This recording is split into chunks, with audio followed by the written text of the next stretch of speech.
When we ask about these newer cultural debates revolving around race and gender, there's an explosion in people who think of themselves as very conservative on these issues, more so than people who consider themselves very conservative even on economic issues. This is Manhattan Insights, a Manhattan Institute production.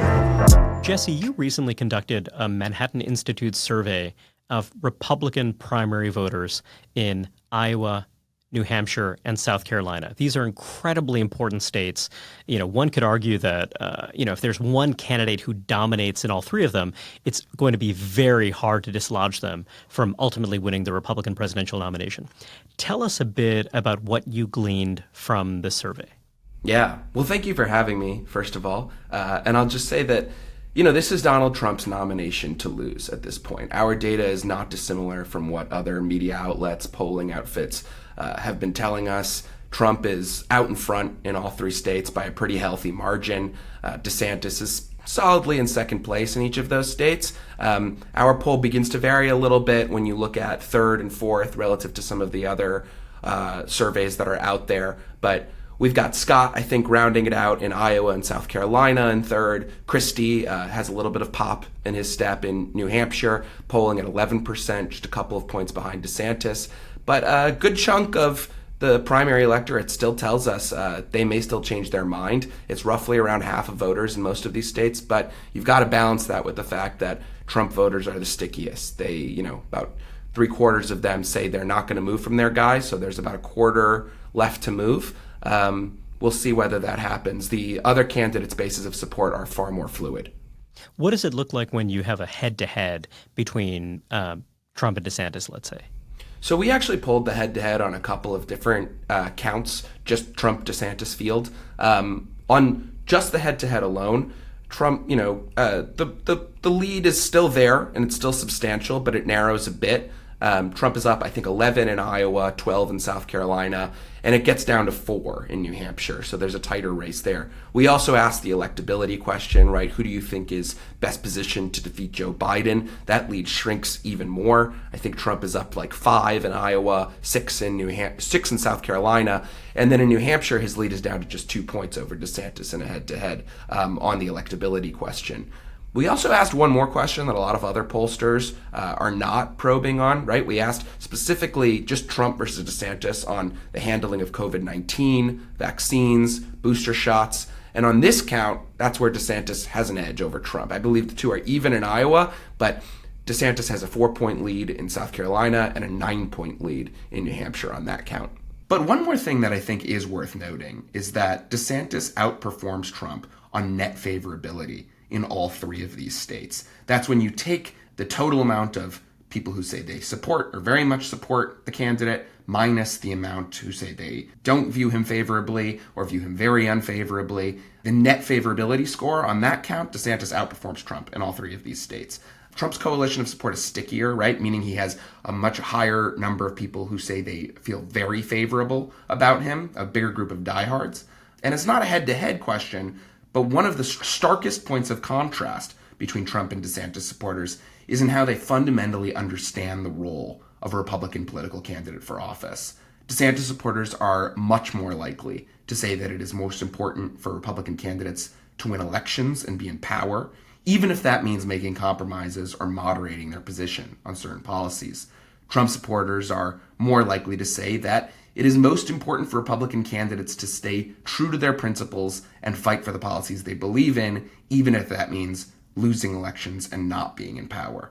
On that particular metric, Trump supporters actually have more in common with Christie backers than they do with DeSantis' supporters. Manhattan Institute polling tends to really focus in on policy priorities, policy preferences, and you did a really thorough job of looking at the issues that matter most to these likely Republican primary voters in the early states. So I wonder if you could give us a broad overview of what you found on the policy front. What do these voters care about most? So this is, I think, what differentiates our work from a lot of other pollsters, right? We're interested not just in what the state of the race looks like, but in what the primary electorate really thinks about issues. There are other factors that play a role in a presidential race: personality, bluster, whether you're cool or not. It's at the end of the day not too different from student government elections, I think, in that sense. But the results on policy paint a picture of a primary electorate that is more conservative on some of these newer cultural debates that revolve around race and gender than it is on like the perennial social issues, abortion, gun rights, etc. But the latter pair, those perennial issues, still kind of loom larger as a part of GOP identity, right? To be pro-Second Amendment or to be pro-life. But we'll talk more about that, I hope, later on. But I thought that was a really interesting takeaway. The data also tells us that the GOP base is actually more hawkish on foreign policy and more market-oriented on economic policy than you'll often hear about in media. These factional disputes in the party that kind of get played up in that environment tend to be smaller in the actual data that we found. And immigration is a high priority, right? Basically number 2 after economic concerns. But even with outrage over illegal crossings at the southern border, Republicans kind of stop short of embracing total restrictionism. They have at least an openness, if not an eagerness, to easing legal immigration for at least the highly skilled and the financially independent. You've highlighted something really interesting when it comes to cultural issues, cultural controversies. So it seems that, in your findings, you surfaced a difference between what you've called these new emerging cultural issues, cultural controversies, and the more traditional standbys that have been around for decades. Talk to us a bit about that distinction. What falls in the bucket of the very familiar, established controversies that have been unifying for the right and the new ones that are up and coming? Obviously, there is a long legacy on the right, a well-established series of institutions that are operating in states across the country that have ready-made policies ready to go, that encourage, pure, strong, right-wing positions on policies like defending the Second Amendment and defending life, right, the pro-life cause. That results in, like I mentioned before, those issues remain higher salience. We did an issue priority test with the GOP electorate, not of the whole suite of issues, but just with those 4 issues, right? The racial diversity related stuff, CRT in classrooms, affirmative action, etc. The gender ideology stuff was included in that mix, meaning pressure to transition in schools or age of transition, consent laws, whether Jesse, parents need to be notified. Just to throw this out there, so one way of thinking about this is that when you're looking at the response to Roe versus Wade, when you look at controversies over gun rights, these are things that shape the conservative coalition. You had a lot of folks who, might have been New Deal Democrats, let's say, or kind of grown up that way, who moved to the GOP over those issues. And that's a big thing that constitutes that coalition. But what you're suggesting is that now there are some new issues that might also be changing the playing field, bringing new people in the fold. Is that a fair characterization? Not only that, this new set of issues, there's an explosion of people who think of themselves as very conservative on these issues, more so than people who consider themselves very conservative even on economic issues, which have always been kind of the big winner for the GOP, right? What draws people into the coalition. Less spending, lower taxes. That's why I'm a Republican, right? You hear a lot about that among these suburban types who the party's been losing in recent years. But when we ask about, so the classic legacy social issues, how are you? What do you consider yourself on that spectrum? When we ask about fiscal policy issues, what do you consider yourself on that spectrum from liberal to conservative? And then when we ask about these newer cultural debates revolving around race and gender, there's just an explosion in number of people who believe themselves to be very conservative on these issues. We also pulled a slew of policy proposals about guns and the Second Amendment. We found very surprisingly, actually, there's enthusiasm among the GOP base for certain policies, sometimes associated with left of center voices on guns, right? Universal background checks have pretty wide support among Republican base voters. Taking guns away from people who have been deemed to be mentally ill, a danger to themselves or others. These are essentially red flag laws, have pretty wide support among GOP base voters in all 3 states. And even, some of these heartbeat bills, 6-week abortion laws with exceptions, along the lines of what Governor DeSantis signed in Florida and what Governor Kim Reynolds signed into law in her state, Iowa, which we polled. There's support for that. Absolutely. It's softer support, and it's pretty divisive in New Hampshire. Actually, I'm not even sure if we netted out to support numbers there. It was a closer question. But then you look at some of these proposals around ending affirmative action practices, defunding DEI bureaucracies at public universities, diversity, equity, inclusion programs, that is, eliminating the ability to discriminate on the basis of race in hiring, and even eliminating federal government programs that encourage minority contracting, right? Rewarding, who's going to get this government contract to build a road based on race. Those proposals, that latter set, there's like almost unanimous agreement among the GOP base. Moderates, somewhat conservatives, very conservatives alike. So what you're saying is that when it comes to those traditional established social issues, Republicans are actually somewhat divided, or opinion is a bit more diffuse on some of these issues. There's not quite as much unity around the marquee proposal staking out the right side of the debate, whereas on the new issues, it seems that regardless of how these voters characterize themselves, more moderate, more conservative, there's a great deal of unity on those issues. So then I wonder about the salience or the weight of these issues. How big a gap is there between the salience of gun rights and being in support of abortion regulation versus the new issues surrounding race and gender? When we test just those 4 issues, I think the 4 social issues that were included on our list of, you could dispute are guns really a social issue? Is immigration a social issue or an economic issue? You can parse this out. There's a lot of nuance here. But when we tested just those 4 social issues together for salience among the GOP base, guns still runs pretty high above the rest, which is ironic considering the GOP base actually seems open to many forms of somewhat gun control policies. I'm not so sure. There actually might be some Republican primary voters for whom guns are a really important issue, but they're an important issue because they want red flag laws.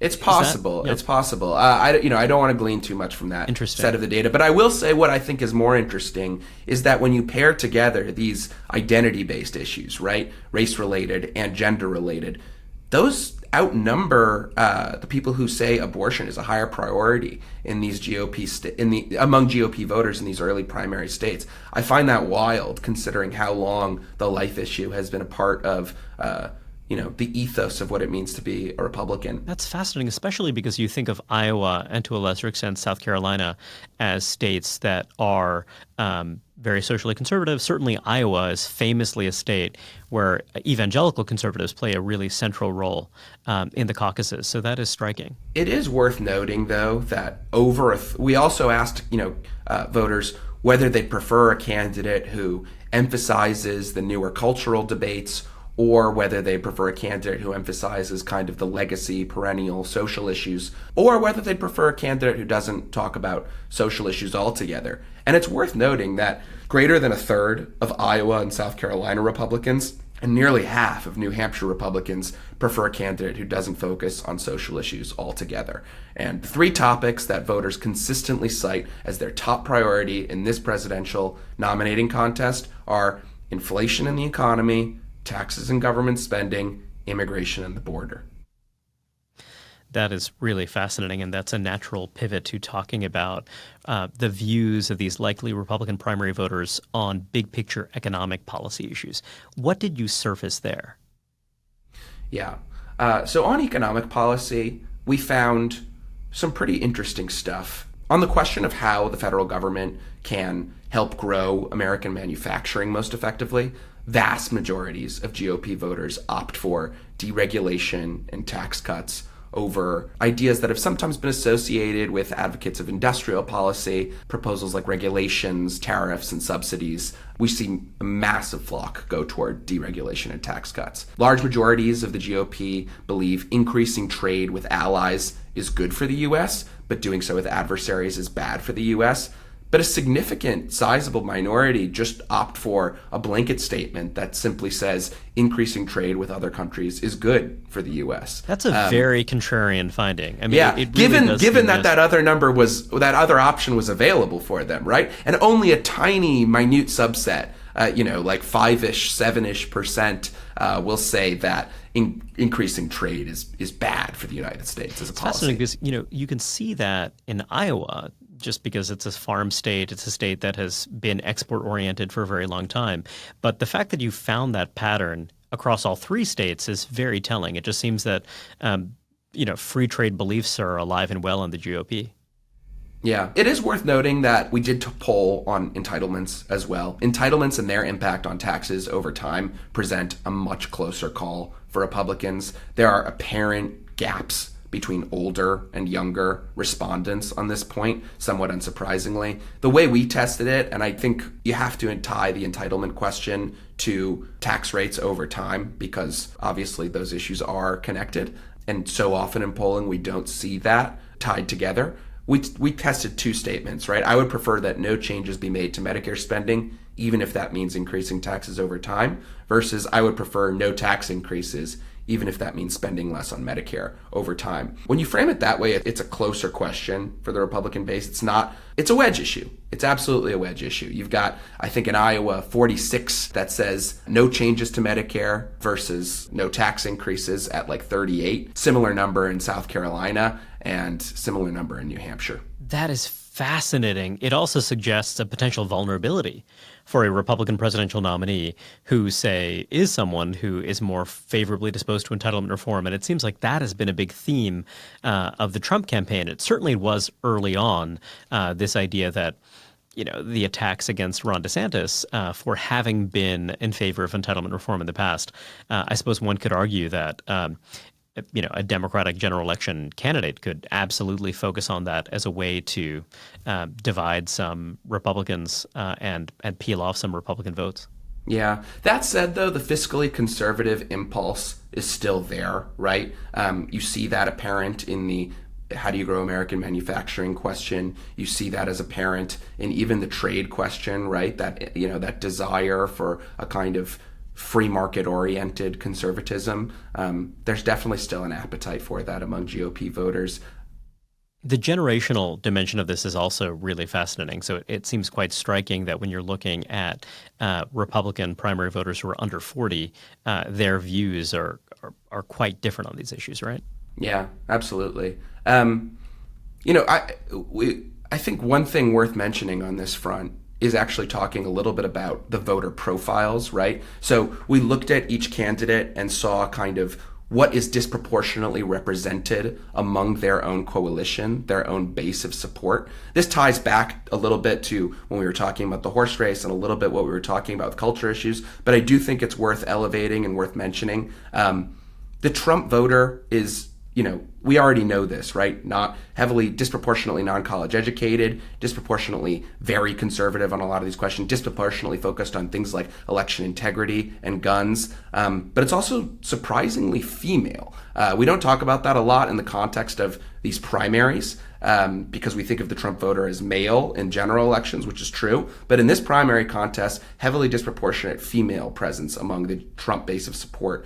On DeSantis's base of support, you've got a younger base focused on education, gender, CRT, crime, some of these other, kind of new wave culture issues we were talking about. But the most interesting piece of this, and why I'm bringing it up again, is that DeSantis over-indexes on both the somewhat conservative and very conservative voters. If he's going to have a shot moving forward, he's got to maintain that and grow that balance.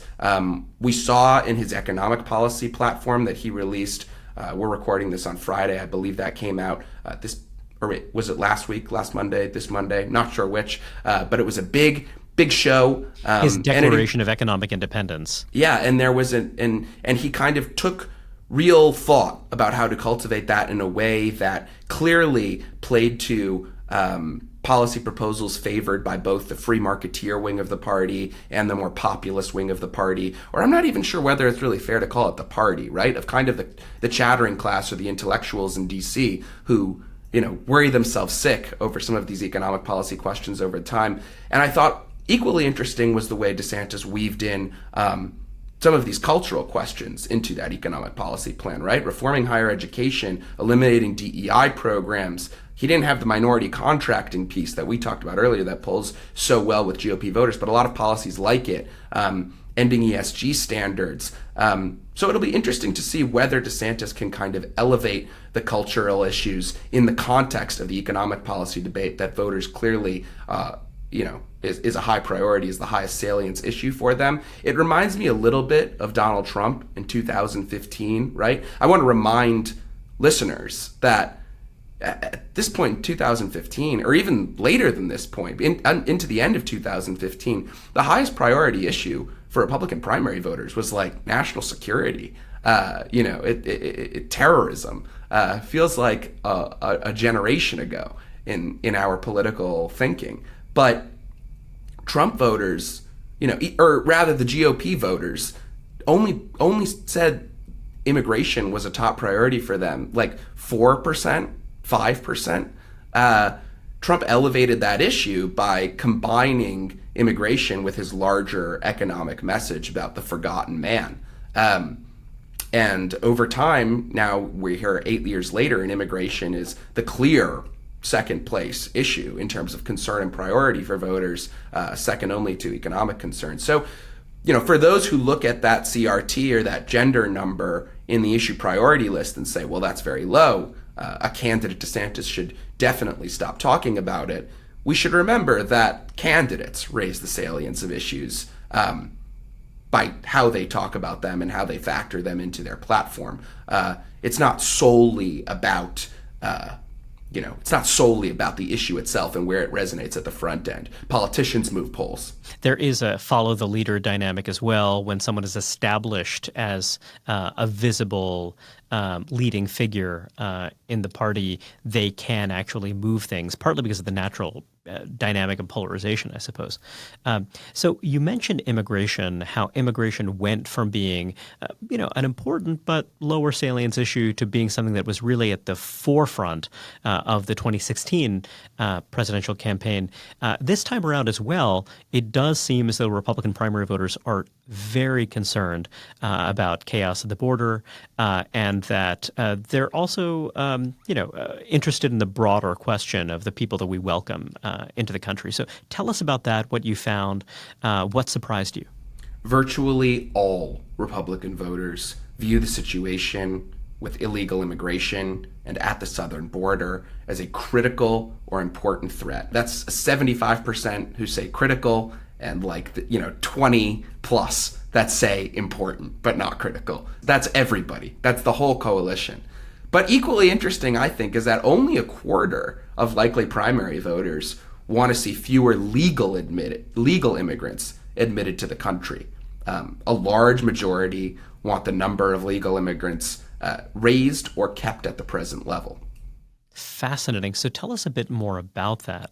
And who is speaking to that? Because it does seem as though when you talk about immigration, it's hard not to think about it in the context of the border crisis, the asylum crisis. But as you note, immigration as a policy issue is much, much bigger than that. That has been a big theme of our work at MI as well. So I wonder if you could drill in a little bit, when you're looking at how different candidates are talking about this issue. Is everyone kind of conflating the border and legal immigration together? Or do you have anyone who's kind of teasing apart those different issues? Well, I think polling fails to get at this pretty frequently, right? This is a structural issue. If you don't allow voters an opportunity to clarify their concern, their outrage, their disgust with the situation, if you're talking about Republican voters, with the Biden administration's dealing with the southern border and illegal immigration, if you don't allow voters to register their opposition to that, you'll get muddled feedback about their feeling about legal immigration. So we made sure to ask about these as separate items. But you get a much more interesting response. You begin to learn that, nearly half, according to our data, of the primary electorate wishes to ease legal immigration for the highly skilled and financially independent. And a solid chunk, something like 20%, I believe it was actually 19 in Iowa, 20 in South Carolina, 22 in New Hampshire. Just say legal, easier for everyone. That's 1 in 5 GOP primary voters, about the same number that say it should be made harder for everyone. So you've got these two poles, right? And then you've got another big chunk, a quarter, who say they want to make it easier for certain groups, right? For the high, I believe in that question we talked about people who were either related to American citizens or people who had a job ready for them and were going to be making good money when they came here. There's another good chunk of the electorate, similarly sized to the easier for certain groups, I would say about a quarter, that says they would prefer no change in those numbers. But yeah, you put all of that together and you're only looking at like 1 in 5 voters that say they want to make it harder for legal immigrants of all types to come here. When we drill down a bit further on what should be the single biggest determinant, right, in whether or not an immigrant should be approved to live in the United States, we included in that list items like, they're eager to integrate into society, they speak English, they're related to American citizens, they're filling jobs that Americans are unwilling or unable or unqualified to fill. Arguments you've heard so many times in the context of the U.S. immigration debate. None of those top the list. The number that tops the list in all 3 states in dominant fashion, or the factor that tops the list in all 3 states in dominant fashion, is that they do not need to rely on public welfare benefits.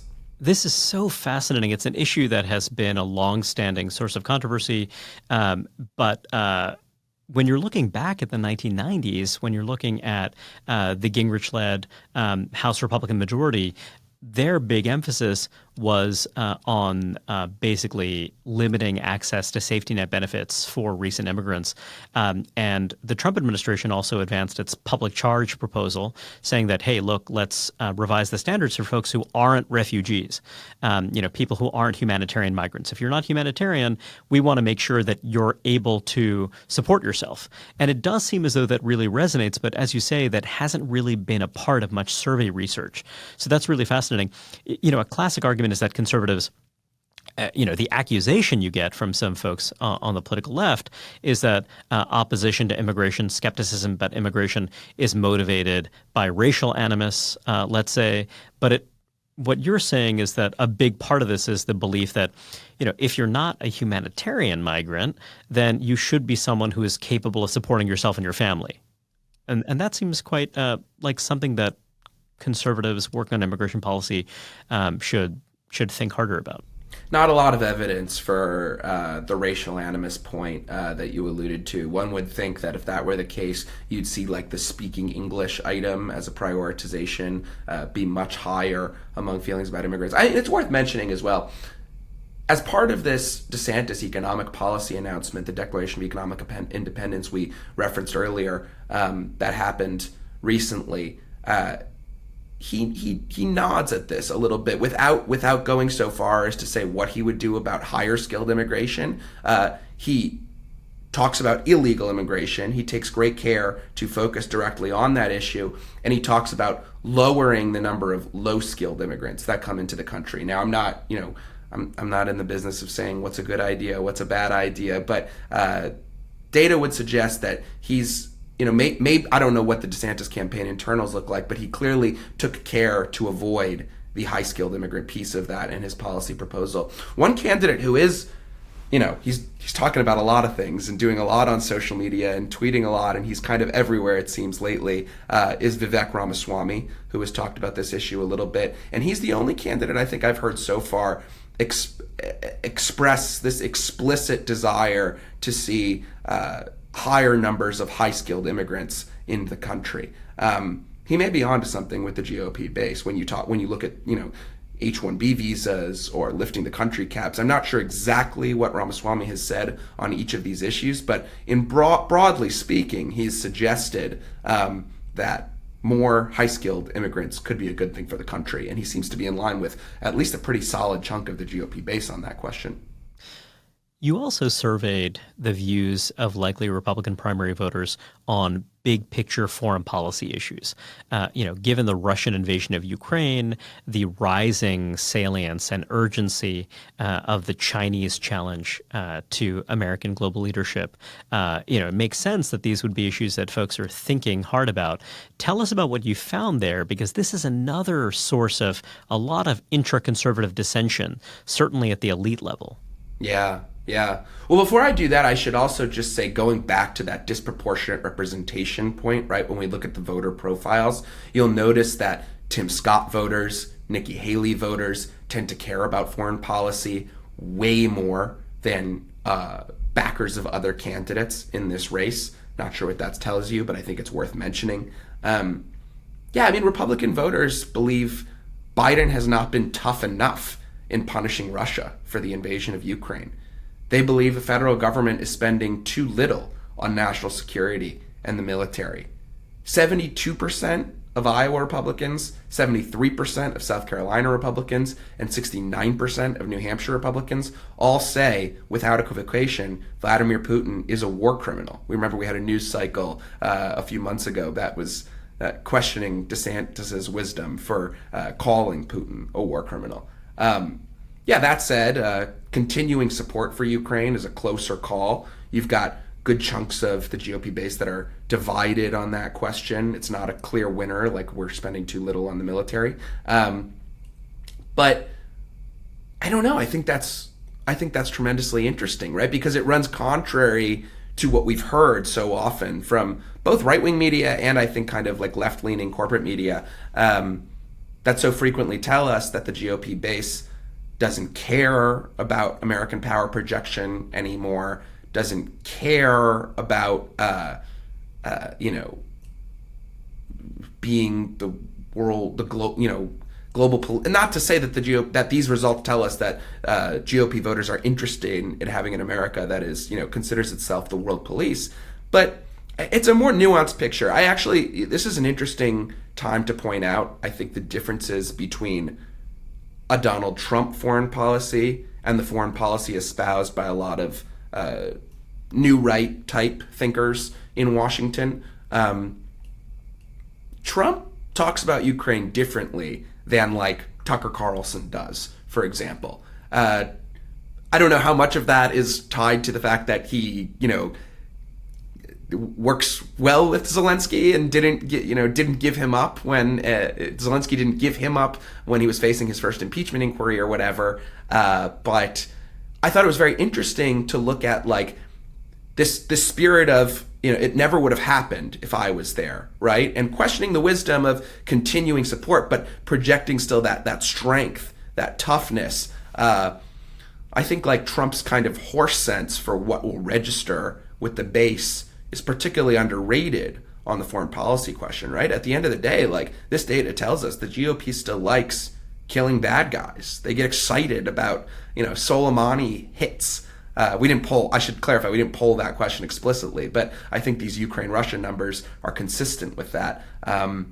It's very interesting. And you see a lot of other candidates, some candidates are very confident in their posture on foreign policy. They know who they are and what they're talking about, like the Nikki Haleys, right? They have a worldview it's not clear whether the GOP is still fully there. But other candidates are struggling to find their footing on this question. And I think that's because the GOP has, or at least the GOP voters have a more nuanced kind of, maybe Jacksonian is the right word, worldview on this front that is not always internally consistent. I suppose one interpretation could be that when you're looking at 2015, 2016, Donald Trump was making an argument that the invasion of Iraq was a serious mistake and that we should essentially cut ties with the Afghan government, that this was a foolhardy investment.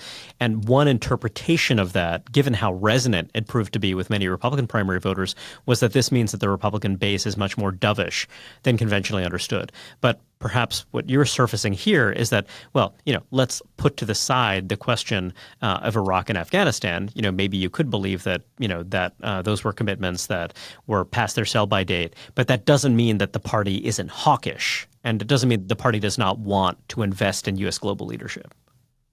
Absolutely. I agree. For a future poll, we'll have to test more about China as well, which we didn't do in this instrument. But the data we do have about Republican feelings about China is that they have more hawkish impulses on this question than Democrats do, for example. But yeah, there's a lot to uncover there, and I think the Republican average rank and file voters' perspective on foreign policy issues is perhaps more nuanced than the typical hawkish-dovish dichotomy. There's another issue that matters a great deal to our scholars at the Manhattan Institute, and that is crime and public safety. This is, as a general matter, an issue that plays out at the local level, at the state level, but there have been a number of efforts at the federal level to legislate on crime. Certainly, our incumbent president, President Biden, back in the 90s, famously championed the crime bill that really did seem to make a difference when it came to infusing federal resources, federal dollars into local law enforcement around the country. That, of course, is something that many Democrats are more divided on these days than in the past. But I wonder, is crime an issue that matters to Republican primary voters? Is it something that is strengthening the hand of one or another of the rival candidates? Or is it something that hasn't really broken through as an issue? Yeah. So we used Donald Trump's signature landmark criminal justice reform bill, the First Step Act, as a good proxy for testing where the GOP base was at on crime. For better or worse, though, only 1 in 10 GOP primary voters says they are very familiar with the First Step Act. We did an interesting thing here, right? We split our sample into two groups in each of these states, right? We told one group that we gave a description of what the bill was, and we said, and it was signed into law by President Trump in whatever the date was. The other group, we gave the exact same description of the bill, but we didn't tell them it was signed by President Trump on whatever the date was. So initial support for the law is high, but soft. It's a lot of somewhats. It's a lot of ambivalence.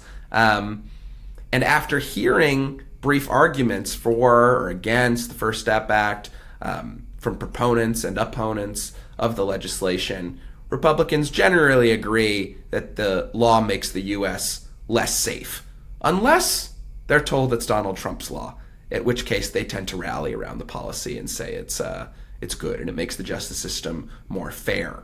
I thought that was a really interesting finding. I'm not sure how much we can glean up from it because we did use the First Step Act as the lens to test this, and I don't think it's something that is especially resonant with the GOP base, but there's something there, right? The Republican Party's instinct is to go with, these types of criminal justice reforms are going to make us less safe, unless they know it's tied to their guy, at which case they get a little bit more defensive and they tend to rally around the proposal.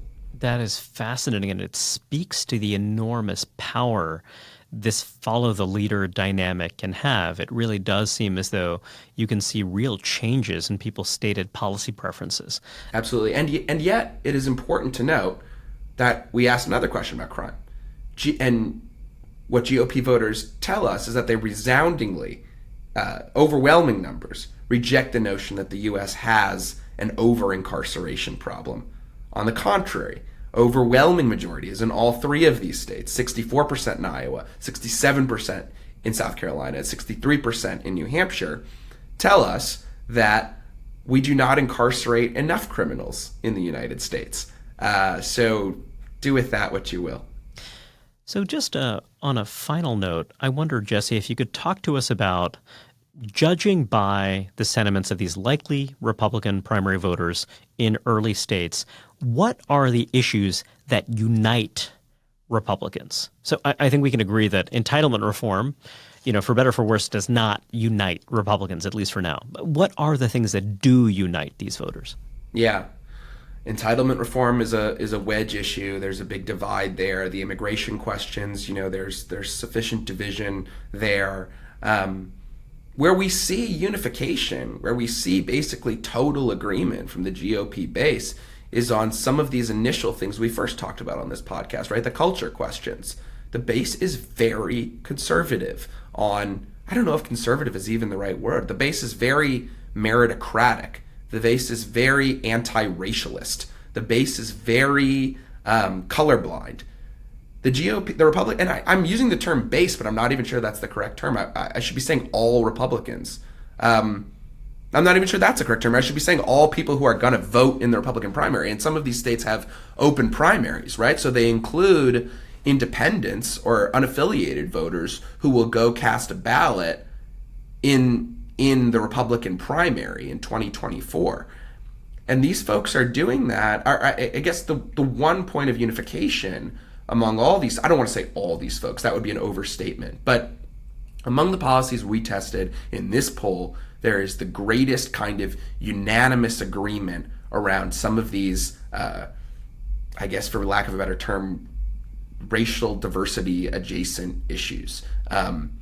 And I think, there's based on how many people tell us they're very conservative when we add in the gender ideology stuff into that metric, something worth noting. I think the strong opposition to racial preferences, minority set-asides, other programs that depart from judging people as individuals. Yeah. It's anti-wokeness. It's anti-identitarian impulses. It's not yet resonating as the top issue for these voters. Who knows if it will over time, but there's something to be gleaned from the fact that there is large agreement on this front across the GOP primary electorate for 2024. Jesse, thank you very much. This has been a fascinating conversation. The survey is really just full of insight, and I highly recommend that our listeners give it a look. Thanks so much. This was really fun. Listeners, don't forget to check out his work for the Manhattan Institute. We'll link to a scholar page in the podcast description. If you like what you heard on the podcast, please feel free to write a review wherever you listen, and be sure to tune in to future episodes of Manhattan Insights.